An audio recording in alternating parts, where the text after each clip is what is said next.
Good morning, good afternoon, good evening, every one of you. Thanks for joining us for this evening Genesis Tech Talk series. This is the 32nd edition of the series that we started a few years back. I'm pretty glad that this has actually witnessed some very interesting discussions we have undertaken, spanning across multiple different sectors within civil engineering. And different areas of knowledge within civil engineering and across as well, which impacts civil engineering in some way or the other. So we'll probably cover that a little bit in the presentation I have. So before we get on to the talk today, I would like to just do a quick introduction about what IC is doing in Mumbai.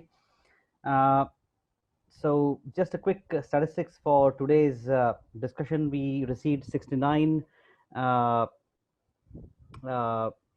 registrations online for through our IC website itself and through the within the IC network. I'm quite interested to note that about 10%, close to 10% of the people who have registered for this event, they are not affiliated to any particular professional institution. I would really encourage them to come forward, and if they're interested, be a part of IC and take and leverage maximum benefit of being an IC's member. So about IC and IC in Mumbai. What is IC? IC is basically a professional institution, not-for-profit organization based out of UK, with its membership in the range of about 95,000 members globally, with presence across 162 countries worldwide. We are a professionally qualifying, certifying body through ECUK. ECUK stands primarily for Engineering Council of UK. So Institute of Civil Engineering actually is affiliated with Engineering Council to afford these engineering qualifications, primarily chartership under the ECUK, which is based on the United Kingdom Standard for Professional Engineering Competence, UK spec. The benefits of membership, as you see on your screen right now, there are multiple benefits, which includes attending conferences, events, as you're witnessing right now on your screen. And today we have this 32nd edition of this particular event, and some of you might have actually seen some of our previous discussions and discourses, and hopefully have been a part of it and enjoyed being a part of it as well.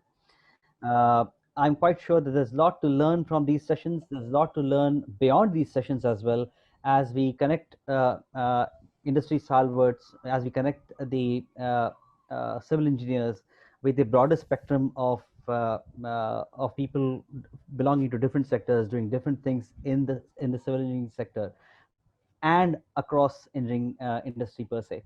So this is an excellent platform. It's a neutral platform, and we really we always keep exploring ways and means in which we can bring interesting topics, new topics, current topics, innovative topics for discussions at these platforms, and help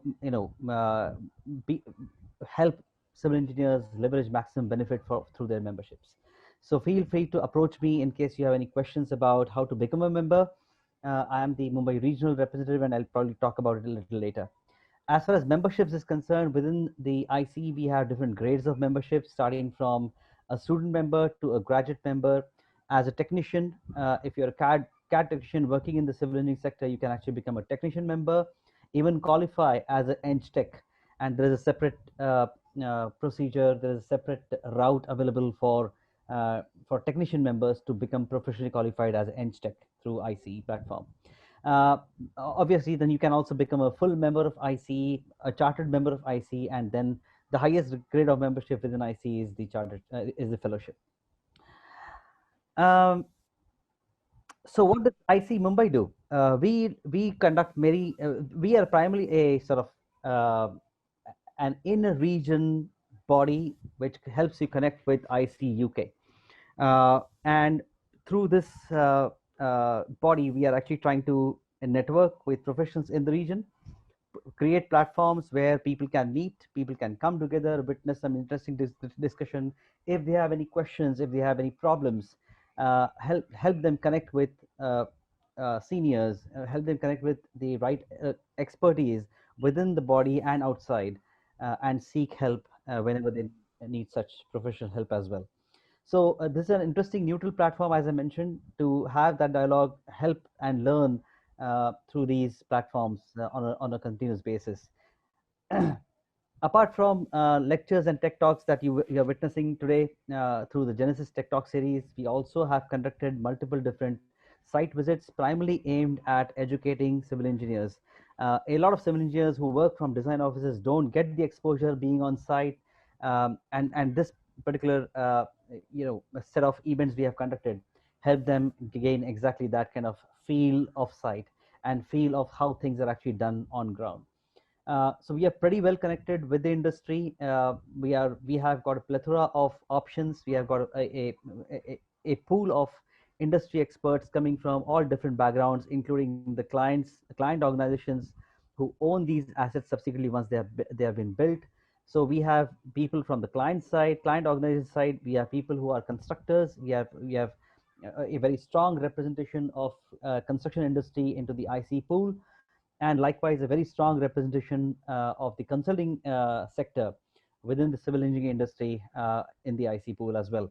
So we are able to, and in addition to that, we also have the academics pool connected to the IC platform. So we are trying to bridge the gap between the academicians and the industry, and have discourses, have events which actually help connect across the entire wider spectrum of civil engineering industry. Um, so recently on the 23rd June, earlier this year, we launched the IC India's Women in Engineering Initiative, which is being led by one of my colleagues, Mrs. Sindhu Nair, who works for L&T Construction, and she's leading this initiative. I'm extremely happy that within a very short span of time, the Women in Engineering Initiative has actually taken quite a leap forward. They are doing multiple different things which are which can be seen on the screen, on the slide that I have on the screen right now. You'll find the slide extremely busy right now, and really speaking, this whole steering committee under the IC Women in Initiative is really doing a fantastic job, trying to primarily create awareness about women engineers, the fantastic work some of the women engineering leaders are doing in the industry, and how they add value from by bringing in a different perspective. Diversity is important for the industry, and we all believe that diversity actually will help the industry grow even further and beyond, and deal with the problems that we face on a day-to-day basis. So if anybody is interested to get associated with this initiative, feel free to reach out to me or with my colleague Sindhu Nair, and I'm quite sure that there'll be multiple different things and ways in which you can support, contribute, or come up with some fantastic ideas to help us increase our outreach, to help us achieve the goal and the mission that we have set out ourselves to achieve through this initiative. So that's me. I'm the regional representative in Mumbai. Those are my coordinates. So feel free to note it down if you have any questions. If you have any interest to know more about IC in Mumbai and in the region, feel free to contact me. In fact, though I call myself as the regional representative of Mumbai, honestly speaking, in today's world where everybody is connected through the net, everybody's working from home, everybody's working using platforms like Zoom, as we are witnessing today.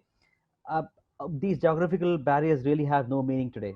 They are all so heavily perforated that these are practically lines which are not visible anymore. So honestly speaking, though I'm regional representative for Mumbai, I'm more than happy to speak to anybody across the globe in any fashion. I can avail help and any form of collaboration from IC, and I'll be more than happy to listen to you. So with that brief introduction, I would hand over this discussion to my colleague who is the speaker of today. Chris Steele is based out of UK. I'm quite sure he'll be doing a brief round of introduction about himself as well before he gets going. So Chris, with that brief introduction about IC, over to you. Thank you very much, Chris. Hi, everyone. First of all, Rajesh, thanks very much for having me along today and the kind introductions. So I am based in the UK, although I actually live in Ireland. So showing how diverse and building on the theme of how geographically spread we all are. So I head up our digital products and services here in the UK, although we cover Europe. And I'm also have a background in asset management, come through water, energy, and waste sectors, although I primarily work in water. So I'm qualified in asset management, but I have a bias towards digital technologies and obviously providing solutions based on what our clients need. And so on that basis, hopefully you can now see my screen okay. And yep, thanks, Rajesh. And so this sort of qualifies me to talk about the theme for today. So digital adoption. And how has that been accelerating as a result of our global pandemic, which is affecting everyone, of course, and water utilities are not immune to that.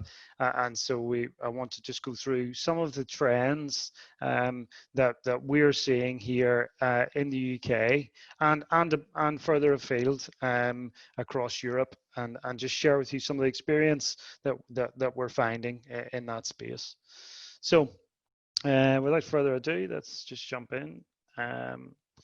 So I guess when I was asked to come and speak here, I thought, you know, is this assumption correct? You know, we don't want to start this by just making a straight to solution mode, so to speak, and say, look, from the evidence that's out there and appreciating that it's evolving all the time.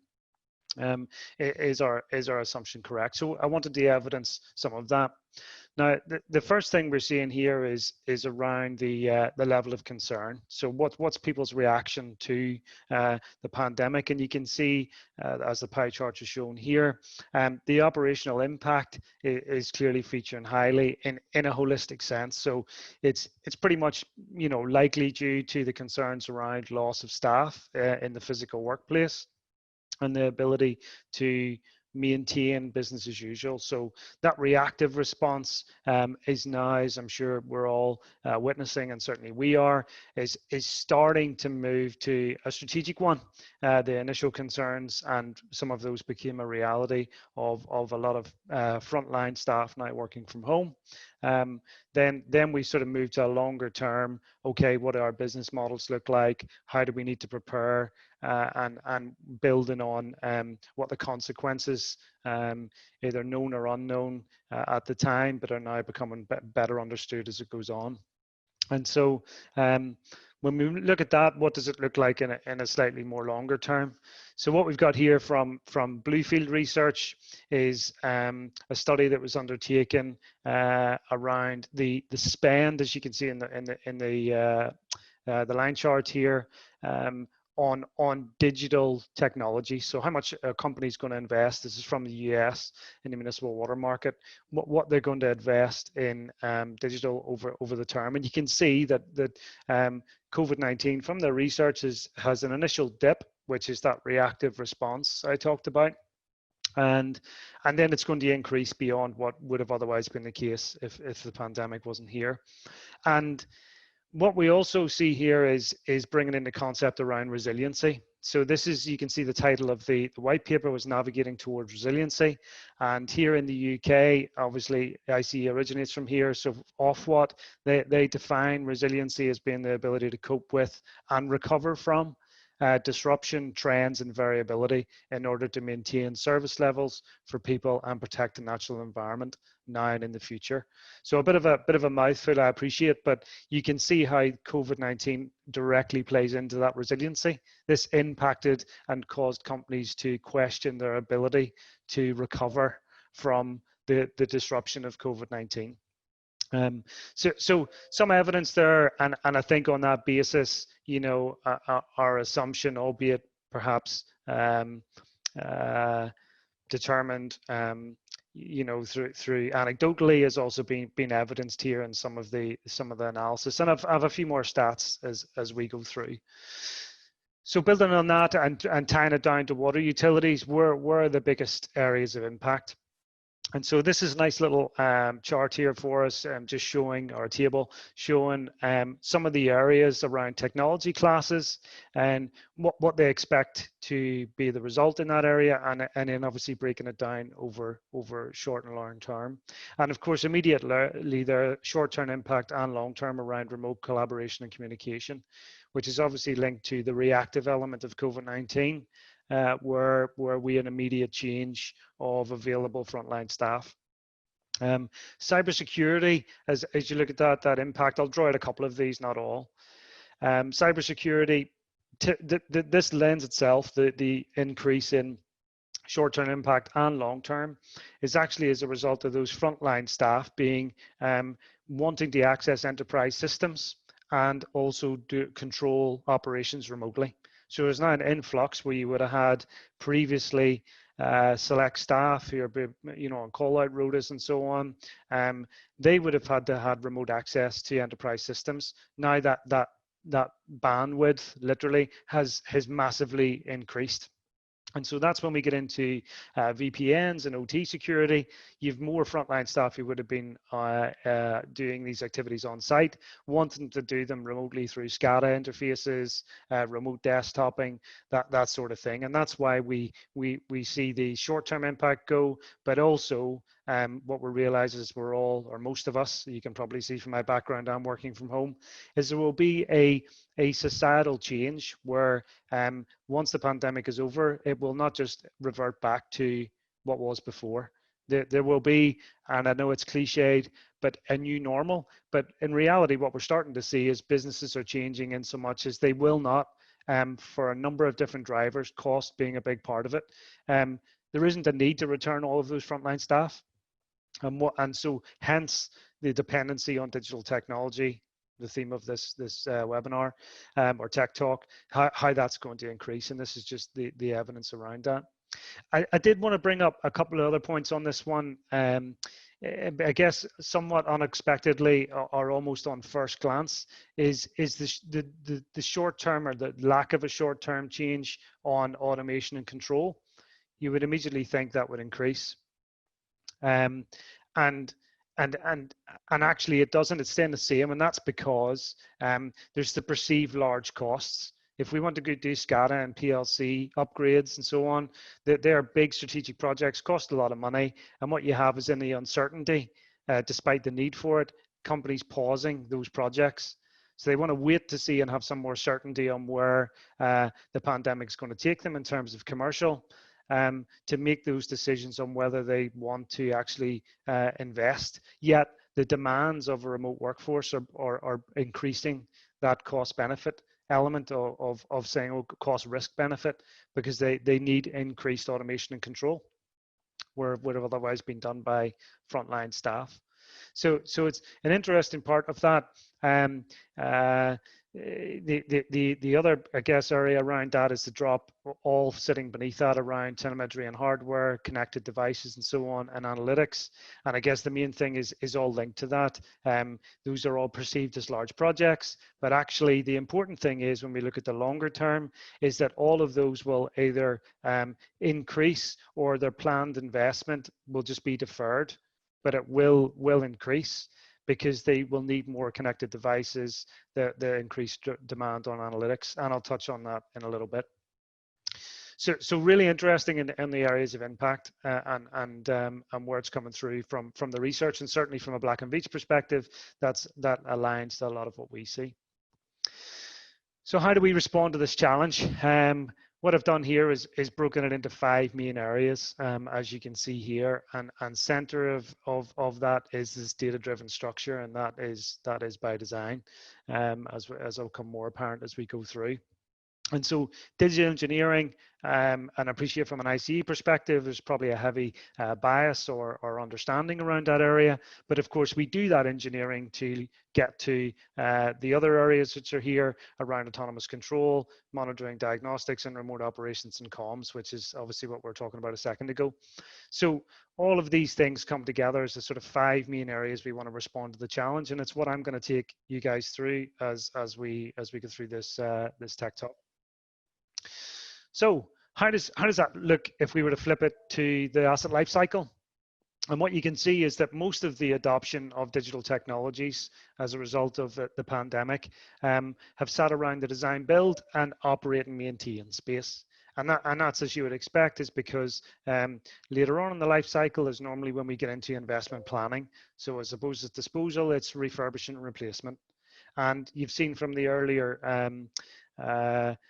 information presented that in the immediate sense, those are being deferred. And those large projects then are they're reevaluating their ability to undertake those. But let's step through them, and let's go first on digital engineering and some concepts around that. So nice little simple diagram here, which I quite like. And some of you have maybe heard or getting more used to design for manufacture and assembly. So the DFMA. And that takes the concept of a product, and it simplifies it. And we've been working on some years now on picking up this approach, a methodology. This is where you get offsite manufacture, standard products, and so on. And their main purpose is to simplify the process, so taking the risk out of it, standardize the components that you use. So we think about the whole asset life cycle, and to reuse them. So some of you maybe are already using parametric objects and so on, and this is all geared around the ability to simplify, standardize, and reuse. So how do we take that same principle and apply it to digital? And this is what we are seeing an increased adoption of now, is the approach to standard products and the creation of what we see as standard digital process blocks. So what you're seeing here is the treated water storage process. It could be any, and the little diagram in the bottom right shows that we cover a lot of these. And we've worked with Anglian Water, a water utility here in the UK, one of the larger ones, to apply this knowledge in a standard process. So we want to cover, when we think about the data and the functionality elements, when we think about digital, of these main areas. So the water quality, what compliance does this particular process have to deliver to? GIS, so obviously from a geospatial context, what information do we need from that perspective? Standard costs to deliver, not just the physical asset, but also the digital infrastructure around it. So what control and automation do we need? Then moving around to the analytics and insight, standard reusable models for analytics that focus on asset optimization, event detection, asset failure, and so on. Shifting on round towards maintenance. What's the standard information we need? And this is picking up on the principles around BIM and why it's so, BIM beyond a framework this is the operationalization of BIM, where we're seeing in practical use cases, beyond design, what are the standards we need to have and why, and these touch on these areas. And telemetry I've mentioned. So this gets a modular approach to digital, the digital aspect of our physical assets, and is proven very, very important and offering a lot of value for our clients when they say, okay, we want to adopt this standardization approach. When we think about digital, how can we move the enterprise quicker and not remain stuck in proof of concepts or small pilots, if we're really going to push to adopt digital technology further? And so how does that translate to be in action then? So digital process blocks enable things like this. So this is a better integration around the design process. What you're seeing here from a master data management perspective is the geospatial 3D drawings, digitally mapped out with a relationship to the attribution and the metadata that's associated with our assets as we collect the information. And they're also remove the need when we think about COVID-19 and that impact. How do we build and design our facilities when we're not in one place? That would have traditionally been in a very condensed working environment where many different disciplines are working together. Tools like this then are allowing us to do that remotely. So to think about common data environments, version control, and so on. And then what we're able to do is also scenario plan out, well, how would this plant work when we think about the physical devices in there? So this touches on what time series information we want to see, as well as the relationship to standard physical information that we want to see. And so these are just some examples of what's been expedited as in the past sort of few months, appreciating that it's built on a lot of work that's gone on before then. But these types of demand for an integrated view of the information available, so in the design phase, is really pushed through massively in the last number of months. So move on to autonomous control. And this one's an interesting one, generally generates quite a lot of discussion. And we've heard of Industry 4.0. What about Engineer 2.0? if the human is 1.0. And so what we're seeing is the increased use of AI, artificial intelligence services, which is a broad subject area. But what we're seeing is it's being increasingly accepted as a component of normal operation and normal decision making for water utilities. They realize that in order to deliver that resiliency and levels of service, they need to adopt some level and complexity of analytics. And COVID-19 has effectively accelerated that. Just as a point of note for those of you, we have seen more tenders come through to us as Black Veatch in the last 6 to 12 months requesting predictive analytics than we've ever seen before. It forms a component, digital forms a component of almost all of it, but actually what wins new work and what secures our growth, digital and the use of analytics in the decision-making process has been 80–90% of the tenders that we've been involved with over the last 12 months or so. And these are mostly around asset optimization, failure prediction, which we'll look on a bit more shortly. And of course, AI, there's advantages to that, which I'm sure you've now read on screen. It isn't a human, and that's not at the expense of humans. It's to augment and supplement. What we see is AI services enhancing and enabling the service that humans deliver within the workplace, not replacing them, or if they do replace activities, it's more those high volume transactional ones that actually for human beings, their time is better served elsewhere. And so let's take that a step further. How would we go about implementing something like that? And this, I just wanted to show when we talk about the human intervention by exception piece is in the analytic sense. This is typically what we get asked to provide and work with, in those tenders I talked about, where they want to take information like you see on the left, and those will come from internal and external sources. We do a lot on master data management and integration to then perform some of the activities that you see here around proactively inform, predict through predict events or scenario planning, become a massive element of what's now we're using AI services for and what's being asked for. And also increasingly control.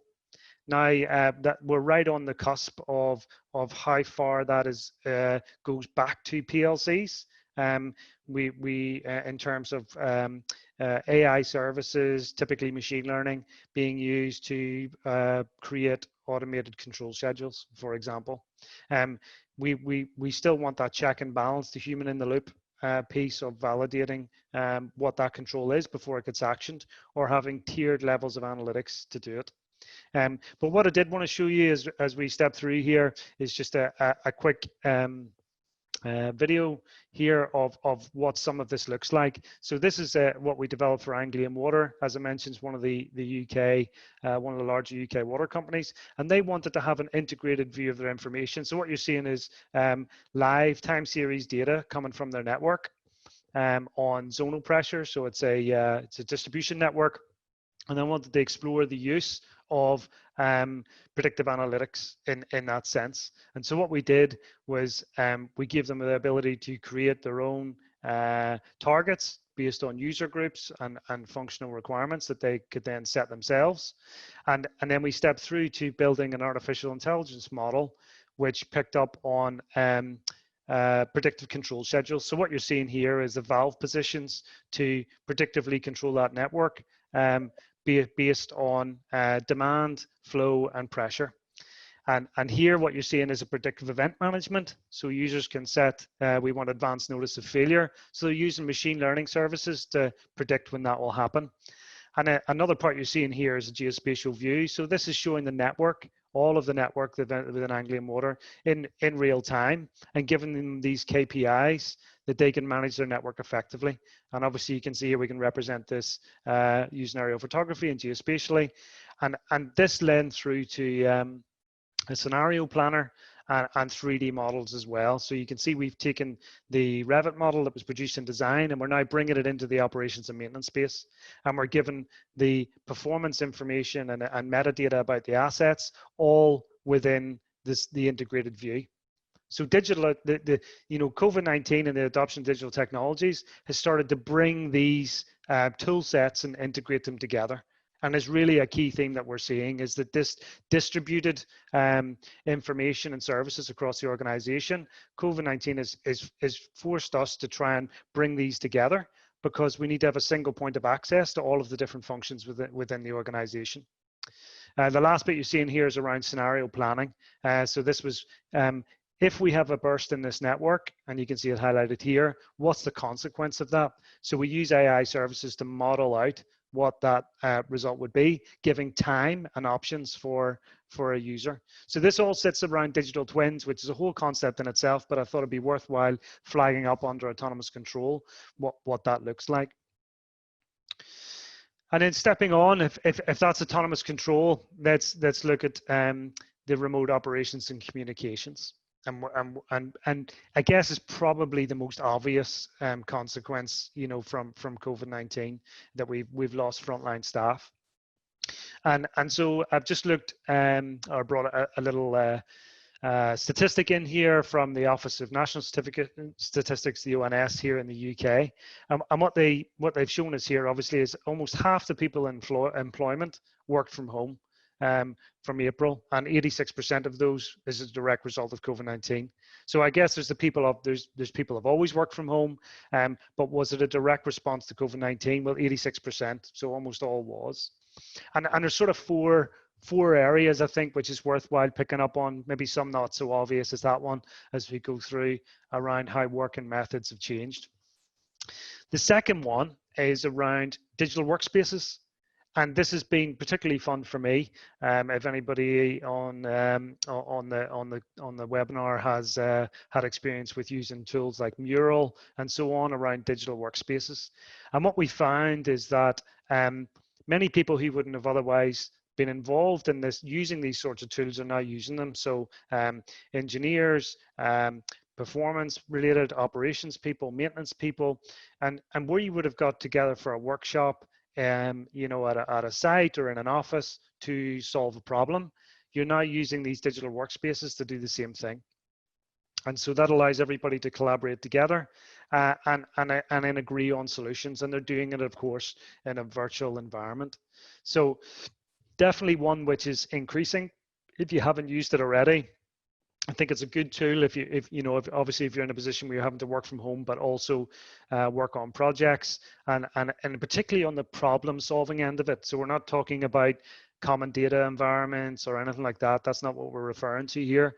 What we're referring to is environments where you can go and collaboratively work on solutions. Maybe it's an engineering solution, put your ideas together, and so on and so forth. So something that we've definitely seen the adoption of, and of course you'll see more of it if you're not involved with it already, I expect, as the long-term changes of COVID-19 and the change in working patterns remain.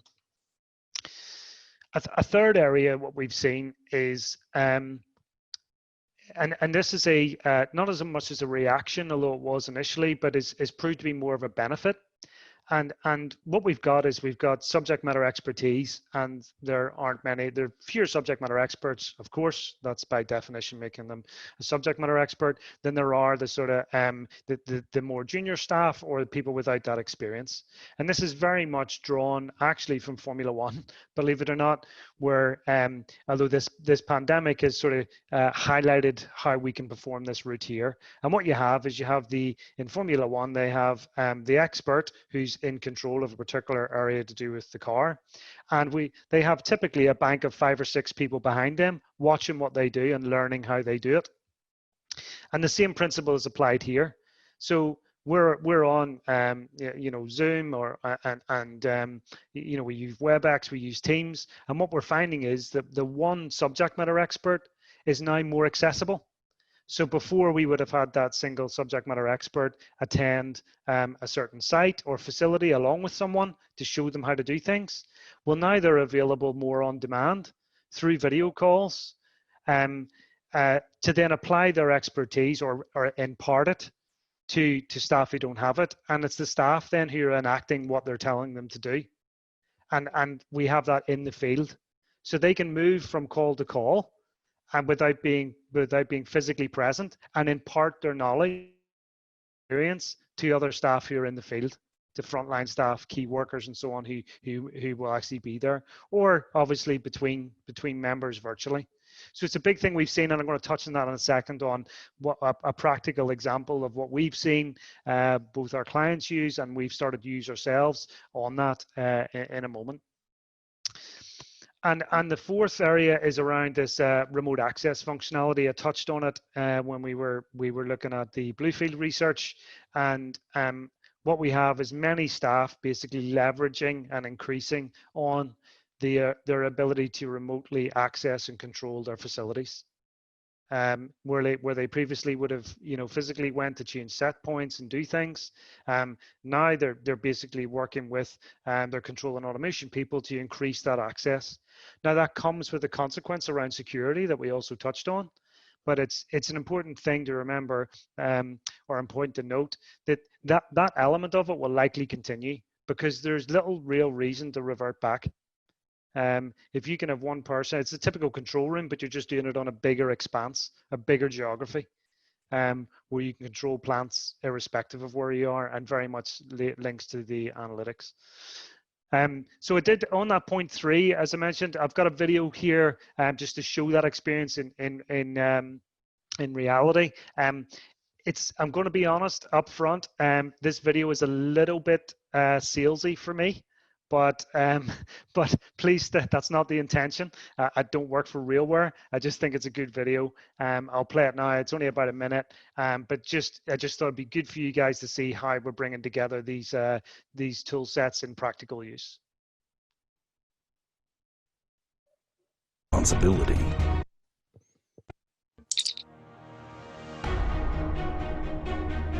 These are the most dangerous job sites on the planet. A tiny microspark can ignite an enormous explosion, destroying equipment, endangering lives. Consumer mobile phones and tablets are banned from these areas. The full use of a worker's hands is critical. An immersive digital distraction can cost you your life. 100% situational awareness is required at all times. Augmented reality has the power to transform this industry. We know that with great power comes great responsibility. This device is the world's first intrinsically safe wearable computer, built for these hazardous zones. It's been drop tested, temperature tested, water tested, explosion proofed. It uses simple voice commands with 98% accuracy in extremely noisy environments. Its monocular form factor increases visibility. Maintain situational awareness in tricky situations. Move the boom arm out of the way when it's not needed. Access documents, follow workflows, and video conference with experts. Say what you see on the screen. This device could transform how work gets done. Go anywhere. Go beyond. So it did mention it was a little bit salesy. Apologies for that. And our friend there who was commentating was obviously high on drama. Yeah, forgive that. What see through it though for these points. The knowledge share, which I just mentioned, has been really key. And acts as a good vehicle. And we're using this at the moment in Scotland, and so is our clients as well. It's integrated with Teams, so, and I'm not on a sales pitch. This guy's done a good enough job of that. But it's a way of accessing that integrated information in the field. So we get these benefits, the knowledge share, obviously to more junior, on-site access to the documents and manuals. I've physically been in that position many times, and probably a long while ago, as you can see from my hair, where I've on-site and didn't have access to good information, had to go back to the office again. You know, are these the most the current drawings, red lines, and all sorts. So accessing your common data environment is key, and one that has been really useful through a device like this. And of course, not to forget the sort of indirect benefits that come from this, which is we know where our people are. So there's a remote working element of it. You know, you can attend site, be connected to somewhere else, control room or wherever it might be, or someone at home, and they know where you are, and they know what you're involved in. If there was any danger, and so on, then that's all part of it. So it can assist in the risk assessments and method statements element of it, when we think about the limited availability of frontline staff as a result of the pandemic. So let's move on a little bit around the increased monitoring and diagnostics piece. This is the other area, the fourth area of when we think about the sort of key themes of adoption, digital adoption. And so from that, I'm sure, obviously, as I mentioned, you're familiar with Industry 4.0. And particularly the industrial Internet of Things. And again, is this just a fad or a temporary thing? No, what we're seeing, and I'm sure you guys are seeing it too, you can see at the stat at the bottom there, 20% compound annual growth rate of IoT newly connected devices. And this is when we think about industrial IoT, this is where we're talking about temperatures and pressures and flows and all of those things that we want to get that insight into how an asset performs, when it's going to fail, or we want to optimize for energy use, and those sorts of things. So this is the when we think about the enablement around the physical context, adoption of IoT is really, really key. And bringing this in, and again highlighted by the Bluefield research at the very start, is complex, and this is a typical, albeit summarized, system architecture, and looking about how the point I want to make here is, it can be complex, and when you introduce IoT, which is just this bit over here, then you can see how it starts to, when you want to augment that with your existing SCADA and telemetry systems, and then you want, local historians and so on, and we want to move all of this to cloud, it becomes more difficult and quite complex. And so what we find is that if you approach it purely from a technology standpoint, you can lose sight of, you get too much into solution mode basically and lose sight of what it is you're deploying IoT devices for. And that's very, very important when we think about the inevitable business case and cost benefit for doing it. And albeit COVID-19 has acted to expedite that. And so when you look at this system architecture, then let's view it simplified. And what we see here is a typical process that we start with when we focus on the user. So what you see is effectively that same digital architecture simplified on the left. And that's a digital framework. It comes from a Smart Water Network forum that we are actively involved in as Black Veatch globally. We lead one of the work streams. But on that, what you can see is obviously this sensors and assets, the data that gets produced, and at the top is the informed decision making, and in the bit in the middle is the technology that connects it all together and enables it, and that's obviously where the analytics live as well. And when you focus on this user, you start to pick off these personas. And this is what's increased for us. When we talked about those tenders coming out and they're looking for analytics, and we talked about the digital workspaces and so on, this is the type of thing that they want to start with. So we, digital twins, we start with the discovery phase. And this discovery phase is about saying, if we're going to adopt this technology, for what end, for what purpose? And that's why we map the decisions that you see in the top by the personas, so taking that first one of a site manager, they need to run a site to cost. That's the type of statement that gets captured. And what we've got to do then is work out, well, what sits below that? And we normally move straight to data and say, what data do you need to make that decision? And then we solve the bit in the middle around technology and integration. And so when you approach it this way, and we use agile methodologies to do this, Scrum, which some of you may or may not be familiar with, but it's about this persona-based view of requirements, which works very, very well. And this has acted, since COVID-19, this has acted to validate these ways of working. Because what we have is we're presented at these digital workshops with the user group, and they articulate what their requirements are through this sort of mode, and it acts as a very good way when we come to the committing to a business case of what it actually of what benefit it will bring, and stops you being so focused on technology that you lose sight of what you're doing it for. So it's very important, and a nice way to approach, when you think about building something or designing something, keeping the end user in mind is a nice way to approach it that way. So that's a simplified architecture view. And what we're really doing here, and where all this is going, is what's the common theme of all of this? And I appreciate I've just said it and shown it, but it's this data-driven decisions.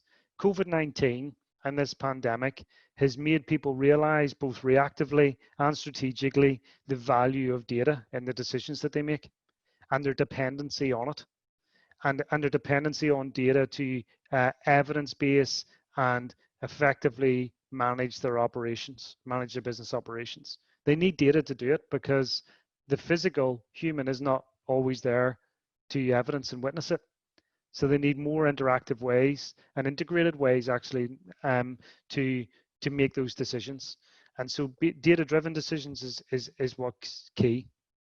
And of course, I've then looked at this and said, okay, what value is that data-driven decisions to an entire organization? So this is a McKinsey report that came out and covers basically these 6 areas of well, what's the value of data-driven decisions? So you could argue that the slides I've went through so far have been mostly around the response. What's the adoption, with obviously highlighting some of the benefits as we go through, but it's all been in response to COVID-19. But why maintain a data-driven decision-making process, and what the key enablers around that? So what you have here is across these areas. So looking at each one in turn, the consistency. You have a company that is good at what they do, but they don't have the data to drive the organization. It operates on gut opinion, and then when someone leaves or something changes, then they don't have the evidence base to be able to make that decision consistently. Longevity. So in a data-driven organization, obviously people understand how the decisions are made, who's been involved, and the decisions around the company's data and what was made from it. And there, you've got a historical timeline of the consequences and decisions that you've made. Moving on from there, awareness. So awareness and transparency across the organization, drive buy-in, evidence-based decisions, engagement, loyalty, and action, and so on. And most importantly, responsibility. And then responsiveness. So for top organizations, data-driven gives that historical, real-time, right-time, predictive data to be more responsive and proactive. So this is identifying trends and patterns before they occur, and actually puts a company being proactive about how it goes about its business as opposed to reactive. The feedback and built-in insights. So obviously you get feedback on what's gone well and what's not, because you've got the data as it comes through, and this helps improve performance going forward, and gives you the advantage, obviously, because you've got this built-in internal benchmarking that you can do to understand, well, was our response in the wake of COVID-19 of this decision, was that the right one? When we think about fault finding, change one thing, see what happens, then change another. This gives you the ability to obviously understand that. And then the last one is around your ability to act fast and do it with confidence. If you make data-driven decisions, then you're making them based on that facts and data. and allows you to make an informed judgment, as I mentioned. And so you're confident in what you can do. And all of these are basically related to the how you would do the adoption, successfully adopt some of the areas and tool sets that I've shown you a moment ago. And so what does that look like? So this is a nice little roadmap, strategic roadmap for Anglian Water. And albeit it's set under a digital twin, but the premise is the same. The underlying needs are the same. What they wanted to do was focus on, and if we think about this in the context of COVID-19, what are the outcomes and decisions we must make as a business, and how do we continue to make them successfully, both reactively and into the longer term. And so what they did was they trialed in some small areas some change. And this is around the proof of concept piece, and then they converged with other strategies that they had around standards and technology, enterprise systems, and so on, and then they worked to then build out their digitally enabled assets. So there was an immediate, this is the demand right now, focus on more of the communications and getting people information that they needed, but then building in the resiliency, which is the real key part here. In the future, who knows if we will have another pandemic, or even how long, or good, bad, or indifferent this one will go. And so what they decided was, actually, we want digitally enabled physical assets. We want to build in our resiliency for the future. And actually, as we swing around towards 2030, what they want to do is actually spread that responsibility and accountability and ability to have resilience to other adjoining utilities. How can we work together to protect each other? What can my staff do to augment your staff, or vice versa? What support and knowledge do you have that I can avail from? And of course, I can't do that by sending someone to that utility, and they can't send someone to me, but I can connect them in a digital sense, sharing information, sharing, through video calls or whatever it may be, that knowledge transfer I talked about. You can do that across multi-utilities. Why should it only ever be within your own organization? So it's something we see from a roadmap. As I say, it's set under digital twins, but actually there's a wider piece there to that that it's applicable to. And so as we kind of come through here and thinking about those data-driven decisions, I sort of thought, what's the sort of key things I can leave with? And what we see is sort of three parts to this, really, or I see three parts to it. One is around this plan your journey piece. So you can't change what you want to do overnight, albeit COVID-19 has forced us to do some of that, but you shouldn't maintain in that mode. You should be able to actually have some people who can deal with the right now, but also as an organization, look about where you want to achieve and when, thinking about that resiliency piece. Organizations are here for the long term, at least they hope to be. And how do you best plan for that? So plan your route and think about those milestones or waypoints as they are here along the way. Very, very important. And then two, make sure you have the right fuel. So this touch to the data piece that I was talking about. If you're going to adopt digital, you're adopting data. and you're either doing it in a very short-term way, long-term enterprise integrations, specific products or specific applications. Either way you do it, data is going to be key to it. And actually, what we see now even is many projects kicking off, and data quality is a key component of what the requirement is. So not just give me artificial intelligence or give me insight or give me performance about my assets. I also want to know the quality of the information you're using to bring into that and that analysis. And this is where we talk about bias and so on. You got to have known data quality to make the decisions you're on. Otherwise, you're just making them subjectively, or even worse, wrong information is worse than no information. And the last part here, well, it's four parts actually, is around this well-trained, capable driver. So this is about organizations are not just on a change to adopt technology and in a technical sense, but also in the people sense. You've got to have and develop the skills within your company, recognizing that the use of digital technologies is becoming more pervasive around the organization. And so some people who are comfortable or uncomfortable, you got to understand where they are, what their needs are. And that links back to the data to decisions piece I talked about earlier. What's the user in mind? What do they need to do their job effectively? And how do you support that change as they adopt digital technologies? COVID-19's just expedited that change and forced it upon us in many ways. Some people who would have never have used video calling for frontline staff now suddenly have a headset like I've shown you. They're wearing that and they're doing their job. So how do you educate, inform, manage that change through? And then the last piece I have is around, you know, and really a case in point with COVID-19 is you've got to be adaptable. And a lot of what we've seen with COVID-19 and the pull on digital technologies is about trying to adapt to that change. It's a pivot that we've moved, and what's happened is that then as a result we find some things that we are very useful and we're going to keep doing. Some things we're going to stop doing whenever the new normal, whatever that looks like, comes back. But there's a lot of benefits to be made, and in the most part I see that the adoption of the things I've talked about is here to stay. I really do think that, because what COVID-19 has done is just expedite some of that change into a very short time frame, which has been comfortable for some and uncomfortable for others.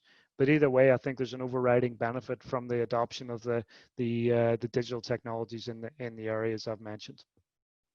So that about brings me up on time, Rajesh. I'm sort of almost to the second on 45 minutes, which is hopefully what you're asking for. If not, I don't have any other material to talk through, so that's going to be difficult.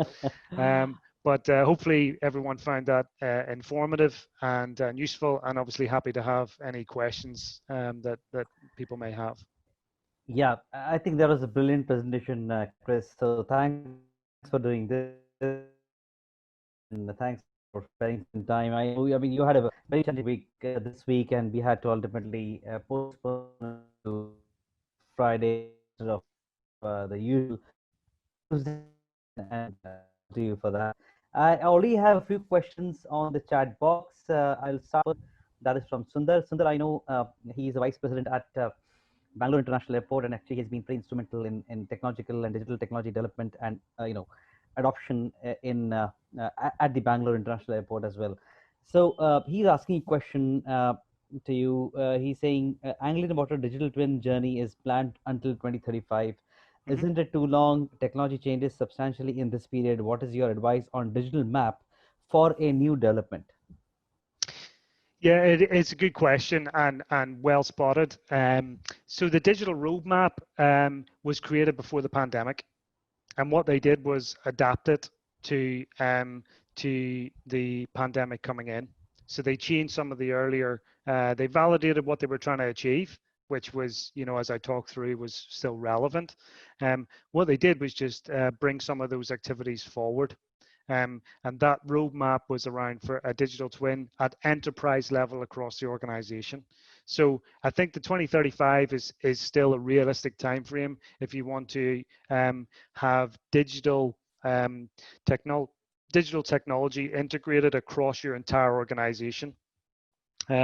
What you've got to do obviously is just prioritize, and that's where that proof of concept piece comes in, and you can do that on a very thin slice of, we really want, for example, we really want to promote the remote communications. It's just one feature of a digital strategy. Or you can decide to apply a lot of functionality on a smaller area. So you can say this area of our asset base is very critical, and we would like to try a half a dozen different technologies in this area. So you can either go laterally or vertically, and that was that early proof of concept piece. And what they had to do was adopt some of the things I've shown quite early on and quite quickly, but the roadmap still stood. Hopefully that answers the question. Oh, sorry. And about the roadmap, yeah. Adopting a roadmap, a digital roadmap, I can't highlight enough. When we think about line of sight, what's the organization trying to achieve? and who are the different organizational groups or users involved in making that level of service, making those outcomes. And then you're setting your prioritization around that. So this is more asset management about when we think, what's the drivers, you know, if they statutory or regulatory, are they around resiliency, which has obviously been a key theme of this, and the pandemic has highlighted. What's those drivers? And then you're setting your short, medium, long-term goals accordingly. And using agile methodologies and so on is a way, when you don't fully know the outcome, is a way you can ideate and change as you go. Is a nice way to do it, particularly in more project focused. Yeah. So I mean, the scope definition for digitalization is pretty critical to understand the timeline that we are talking of over here. So probably Sundar, I think it might be, if you have specific discussions or you want specific discussions, maybe I can set up a separate call with Chris and we can have further discussions to help you out on any elements if it Yeah, works for you. no problem. Perfect. Yeah. You can see it's as much about the process as it is, you know, what's the component parts. Sure.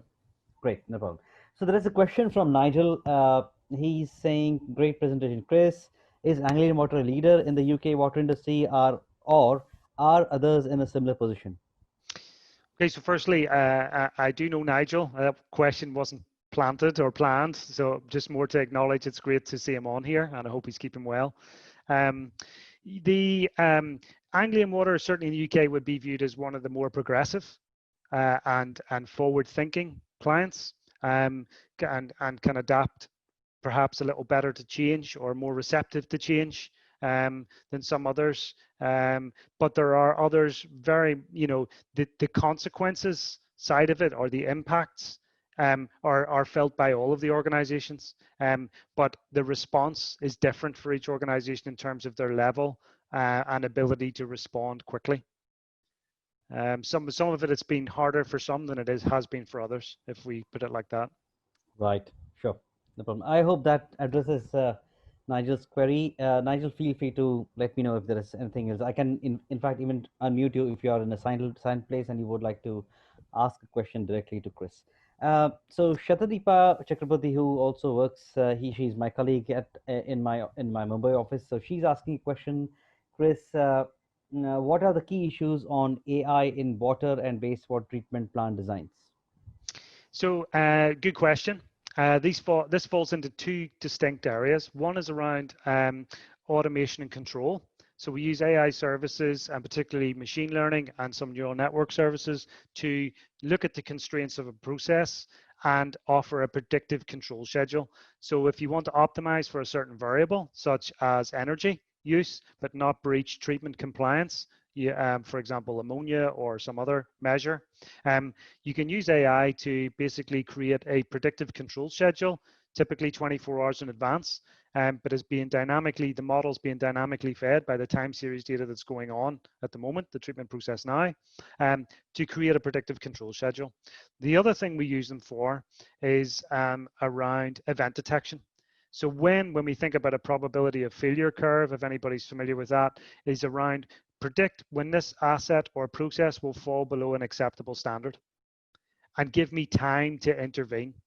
So it's about, if an event is going to occur, predict where that will be and when it will be, so as I have time from an operational sense to respond to it. And it's mostly machine learning that we use when we think about AI services. It's nearly always that, because we're nearly always dealing with time series data. Yeah. So hopefully that answers your question. Those are the two areas. Sure. There's a question from Pramod Savkare. He's asking, how do you apply digital twin technology in mass, rapid, and high-speed train projects? So I guess two things here. One is I don't work in transport, so it's only going to be my opinion, which I guess all of this is, apart from the statistics and evidence of what I've shown. But mostly digital twins are more easily applied to modular fixed assets. When we think about production line and so on, they're harder actually to apply in a water treatment context. It's more difficult because there's so many different processes and footprints, whereas, and the reusable component bit, which I mentioned at the start, why we're trying to develop those, because they're high-speed train projects. There are a lot of, you can basically model in a digital virtual context, because the definition of a digital twin is a virtual representation of a physical asset. So what you can do with the train, obviously, is a carriage, and it's, you know, and the train, the motor carriage and everything itself is repeatable. It's of a fixed design that repeats over and over again. So so what you can do is take that design, build it virtually, and then run the scenarios on it. And the type of scenarios you would run with using AI services with an asset like that would be, how does it respond to fatigue, an event? What's the condition deterioration like of certain component parts? If we were to interact with parts of the carriage or the train in this way, then what happens with that? So it's a lot around scenario planning and what ifs that you can model. And of course, then you can take the time series data that a carriage produces in an operational context, and then you can see that same information, that same modeling happen dynamically. That's the difference between the sort of snapshot view of what traditional modeling software that exists now versus using AI services within a digital twin. It's the dynamic nature that takes the, you know, what is the train doing now? And what happens to the model based on what it's doing at this moment in time on the track. Hopefully that answers your question. Right, I hope so. Probably I'll take the last question. That's from Mohammed Sami, and he's asking, how can BIM be advanced and be regularized for mega projects or small projects? Very good question, and a challenge that for those involved in BIM is one we're trying to overcome, because BIM is perceived to be large, you know, multi-million-pound projects, and it's too cumbersome to use for small projects, and has limited value. The key to what my response to it of trying to solve it is BIM has a lot to do around standards and methodologies, and therefore what we want is the ability to simplify those in a way that is useful for smaller projects, but obviously draw on a larger element of it, you know, for the bigger projects. And I know I'm not really answering it totally, but we've done some small projects and we use standards around what data do we need to collect by types of assets. Now that could be a small project with 100 assets and also apply to the big project with 10,000 assets. So you've got to make your standards and your processes adaptable and know which bits, depending.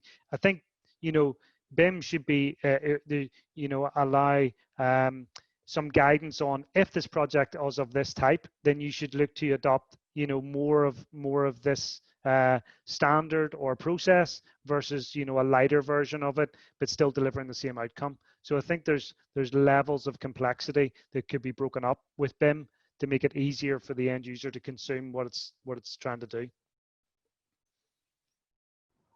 Great. So I think we are well past the time. We are well 8 minutes past the time. So fantastic. I think it was very engaging discussion. There were some great on the chat box and great answers from you, Chris, as expected. So really well done, and thanks a lot for your time today. And likewise, I would like to thank all the audience who were fantastic. I think they were really engaged with the discussion and asked some fantastic questions. So I hope each one of you have gained something from this session. With this today's session, we come to the end of the asset management related series, which was primarily conceptualized and supported by Black Veatch and delivered by Black Veatch professionals. I think each one of you have actually learned a lot through this series, and we hope to continue to bring similar such series in the future on various topics related to civil engineering, core topics of interest, innovation-based approaches, and so on and so forth. So I hope you all continue to keep yourself engaged with IC, and see you soon for the next edition of IC Genesis Tech Talk. The next Tech Talk is planned to be on the 15th of September. I think the emails have already gone out. That will be a very interesting topic on seismic engineering, and we'll have Dr. Bernali from UK also delivering that session. So it'll be interesting to see what kind of questions we have at that point in time, and we'll be also we have some special guests for that Tech Talk. Mr. Amit Sharma, who's the Managing Director of Tata Consulting Engineers, and Geeta Ramamurthy, who is the Operations Director at Atkins. They will be delivering brief talks on diversity and inclusion as well. And we will be announcing winners of the logo contest launched by the Women in Engineering Initiative on the 15th of September. So I hope to see you all again on the 15th.